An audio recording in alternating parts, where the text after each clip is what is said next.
Hey guys, long time no see. That's my fault. I've been busy trying to get everything together, but I wanted to come drop a video. I know I missed Back to the Future Day. Not excited. I was gonna do something about the trailer, but actually, Massive Score did something about the trailer. You should go check that out. Chris is a good friend of mine, and he did a great takedown of that video, and it was way more humorous than what I would have done. And there's a billion serious takedowns, so I'm not gonna do that. Uh, but I do want to talk about a few changes and some upcoming stuff before I get into today's video, which will be about Loot Crate. It's this month's Loot Crate, which was time. Back to the Future was cool. I hope everyone had a great 21st because I didn't. I was sick. So anyway, the changes I was talking about. Upcoming, I'm probably going to skip trying to make this a serious channel with green screen everything. I didn't like the backdrop just being my house. And I wanted to do green screen work, but I have actual production work and a machinima event that we're competing in, and just some commercial work and some contests, some small festivals we'll probably be doing in the near future. So it's really just a bad time for me, and it probably will never be a good time. So until I can just slowly build up everything to the point where I'm comfortable, I'm just going to skip that idea. And we're going to roll like this, and it'll be a vlog, and I'll do away with all the different ones and just make it one. And sometimes I'll be in the car, and sometimes I'll be in the house, and sometimes you'll just be with me. Like when episode 7 comes out, because I've already got tickets to that. 7 o'clock IMAX on the 17th. Because Fandango went down, but I am persistent, and I beat it with a bat until it gave me tickets. Hopefully you all got tickets. Let's jump to it. November's Loot Crate. We're sharing screen. It's good. Framing's right. Um, this month's theme, because every month has a theme, is time. So let me open this and throw out this pin that doesn't belong. I'll show you. It's a summons pin. It was from last month. I threw it in there when I was picking things up. I'll go ahead and show you the whole box, but don't get too excited because there's more. And you're going to be jealous if you don't have a Loot Crate. And you're probably going to be on Amazon, as you should be, because you didn't get a Loot Crate. So go get a Loot Crate. We'll start off with some of the things that aren't as awesome. And in this box, less awesome is still freaking awesome. Sonic Spork.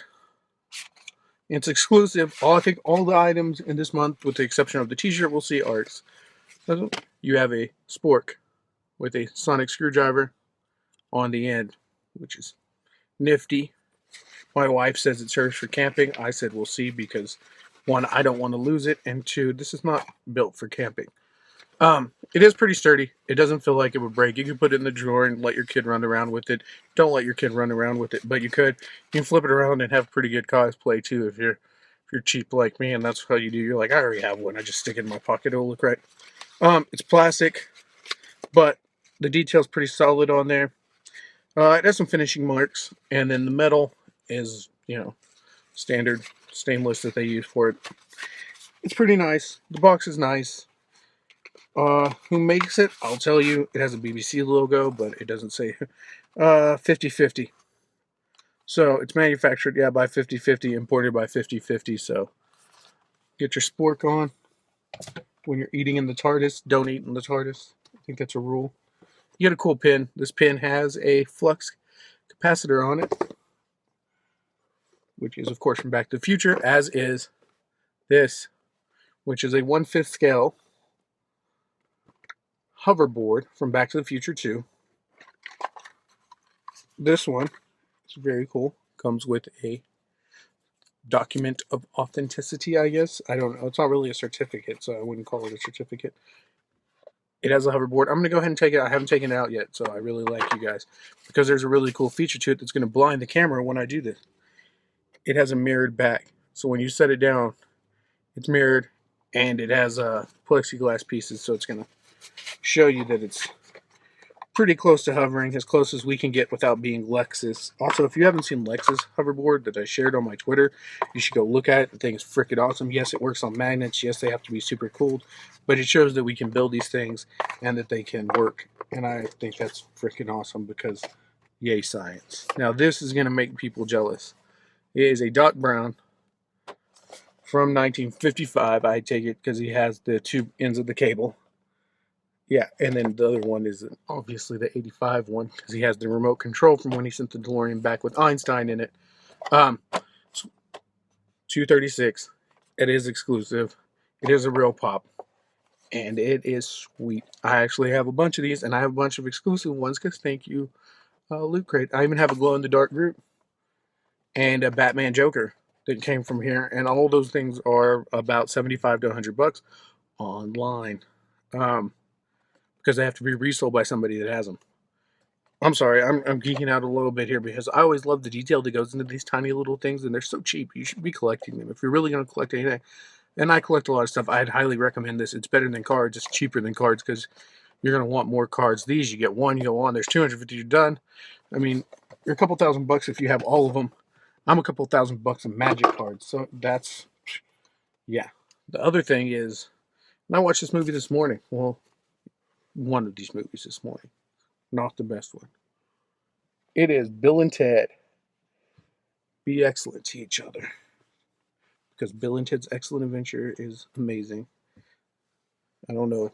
There used to be a toy that had a plug-in guitar, and it was awesome, and I had it, and it was one of my favorite things. Bogus Adventure is also good. Don't ever speak ill of it. But that's this month's Loot Crate. It's kind of small, but it's kind of awesome because, I mean, if you're like me and you do the math, the value is there because you're talking about $10 for me when I buy my pop figures. The hoverboard's probably $15. That's already what I pay. The sport is, probably another $20 because they like to mark up on the niche items like that. And then the shirt is probably another. You probably find it for 10, but it's probably another 15 when you go out. So that's a good deal because all in you got 10, 15. There's 25, another 15. You're at 40. And you get another 15 on top of it, $55. You got $55. It's delivered directly to your door. You don't have to shop. You don't have to pick it out. All of it's exclusive. No one else is going to just randomly have it. There's going to be a fair number because there's a lot of loot craters out there. But by and large, I think I'm the best. And in fact, I'll tell you, I know I'm the best loot crater. You know why? Because I have all of them.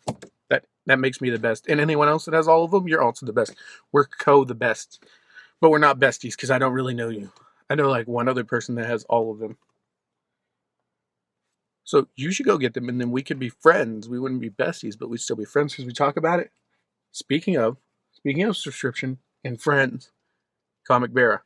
I have to plug it, okay?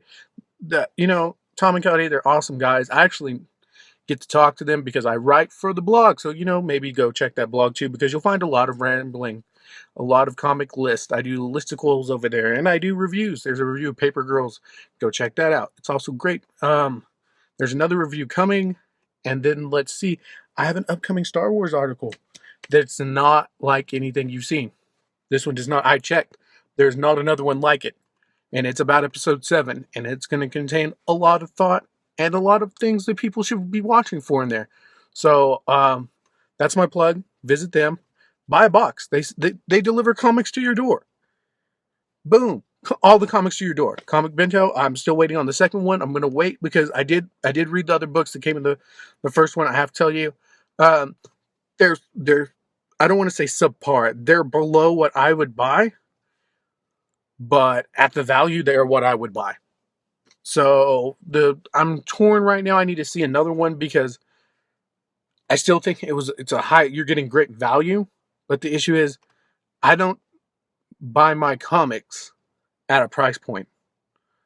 I wouldn't have bought those, maybe I wouldn't have bought those 6 comics for $20, $25, but I would have bought 1 or 2 good ones for that money.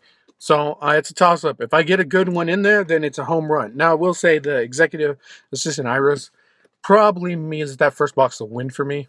The Highlander, it's not that great, but I love Highlander things, so on the collectible side, it's another win for me. Plus, it was really kind of a bonus on the box, and I got a Batman one I didn't have to. So I have to say that first box is not below par. It is above par, but it may not be my route of buying, and I might want to reinvest that money into better comics and just have fewer comics. But we'll see, because this next one can blow my mind, and it very well may. I mean, like Loot Crate, I thought the last one was horrible. It was the worst. I got this one, and it was great. I don't play Hearthstone, that's why. I started playing League of Legends. Anyway, I'm off topic again, but Star Wars, it's coming soon. Boom, blow your mind. Here, Comic Bearer. and probably on Massive Score. Going to plug them again. And if you haven't already, I just want to give a big shout out to the people that convinced me to actually put my voice out into the world, and that is the So Wizard podcast. I mean, Chris was already doing his thing, and he had me on, and it was fun, but I wasn't out on my own. And listening to those guys, I saw how much they enjoyed it. I shared my passion. I knew I could feel it. I know that sounds really creeperly, but it's not. It was just when people have that moment when you hear your song, when you hear, when you see your movie, that's how it is for me when I listen to So Wizard. That's my jam. And they really got me out of my shell and into the world. And now I'm making videos that, who knows, all the people I've interacted with on here on Twitter from the videos have been great. So I want to thank them from it. And I actually am writing about comics, which is something I thought I would never do in my whole life. And here I am a few months in, a year in, and I'm already doing it. So, if I didn't have that initial push from them, I wouldn't have done it. So I just want to say thank you. You guys have been nothing but great. So thanks. I will see you all with more Star Wars things. Peace.